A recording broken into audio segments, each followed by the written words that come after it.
पुष्पा दी rice में इन किरदारों की आवाजों के पीछे ये थे। पति नहीं है तो मैं क्या करूं? ये गधा पाल के रखा ना, हट्टा कट्टा है कि नहीं? तो चुका दो मेरा कर्जा। रेड्डी साहब, मेरे बेटे ने नया काम शुरू किया है। अरे काय का मैं दे काम? दूंगी। सपना देख रही हो? ये काम धाम सब कुछ छोड़ चुका है। पूछो। ये एक नंबर माल है। ये क्या है क्या ये? जब मैंने धंधा शुरू किया था ना, तभी देखा था। उसका बाद सीधा आज देख रहा मैं। सोना, अरे सोना। क्या मास्टर जी, कोई कुछ भी बकवास करेगा तो मान लोगे? सच है या झूठ छानबीन नहीं करोगे? हमारे पिताजी एक दो बार इसके घर पर चाय पीने के चले गए, हमारे खानदान से रिश्ता ही जोड़ दिया। सच कह रहे हो तुम। एक दिन था जब 100-150 की मजदूरी करता था, आज काफी बड़ा आदमी बन गया है। ये क्या कह रहा है? ये अचानक मेरी बेटी की शादी की बात बीच में कहाँ से आ गई? उसके खानदान का पता नहीं और अपनी बेटी उसको दे दो। कोंडा रेड्डी, जक्का रेड्डी और जॉली रेड्डी की वॉइसेस के पीछे थे। सीनू को ऐसे भाव बढ़ाने को नहीं बोल सकते यार। क्या है ना कि उससे हमारा पुराना ताल्लुक है। अगर उसे बुरा लग गया ना तो हमारे रास्ते लग जाएंगे। उसकी हालत देखी, इतनी मार पड़ी फिर भी हंस रहा है। भरोसे का आदमी लगता है। ओए सुन, तुझे तेरे पैसे मिल जाएंगे। अब बता माल कहाँ है? 2 कौड़ी का मजदूर है।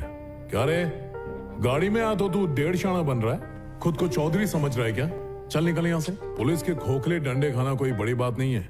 अगर माल उनसे बचाकर पार करवाने का दम है तो बात कर। मुझे यह वीडियो बनाते वक्त पुष्पा दी राइस के हिंदी वर्जन में एक मिस्टेक देखने को मिली और मैं वो मिस्टेक आप सभी को भी दिखाना चाहता हूँ। तो आप देख सकते हैं कि इस सीन में मोगलिस ने जक्का रेड्डी को पकड़ा है, लेकिन वो फोन पे हिंदी वर्जन में क्या बोलता है सुनिए। जीजा, जॉली रेड्डी को पकड़ लिया है। और वो ओरिजिनल वर्जन यानी तेलुगु वर्जन में वो बोलता है। तो अब आप यह समझ ही गए होंगे कि यह एक डबिंग मिस्टेक है। मंगलम श्रीणु, उसकी पत्नी द्राक्षायणी और उसके साले मोगलिस की आवाजों के पीछे थे ये। 2 टन ज्यादा दाम पर बेच दिया तो सब उसकी तरफ हो गए। इसे आए हुए 2 महीने ही हुए हैं और 2 लोगों की मौत हो गई। पता नहीं आगे चलकर कितने लोगों की लाशें दिखेंगी। एक बार ये भी सोच लीजिए। मेरे भाई को मरे अभी 15 दिन भी नहीं हुए और तू यहाँ चैन की नींद सो रहा है। तुझे शर्म नहीं आती क्या? तो सरकार बदलने के बाद भेजना था ना मेरे भाई को उस पुष्पा को मारने के लिए। माल संभालने का काम जॉली रेड्डी का है।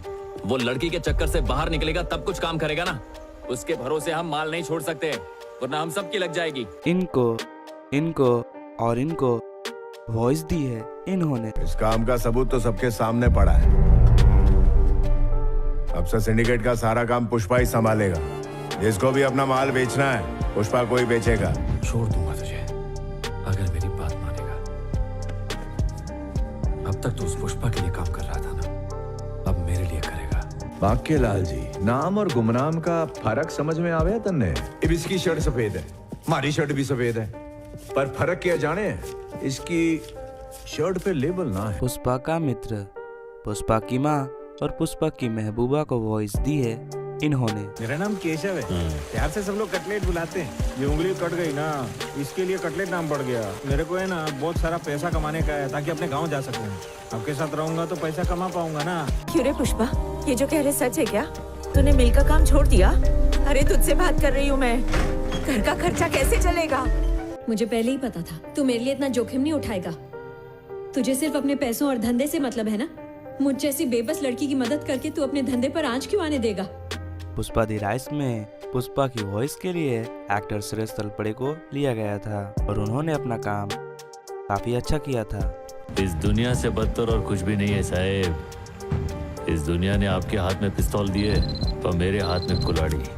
हम सब अपनी लड़ाई लड़ रहे हैं।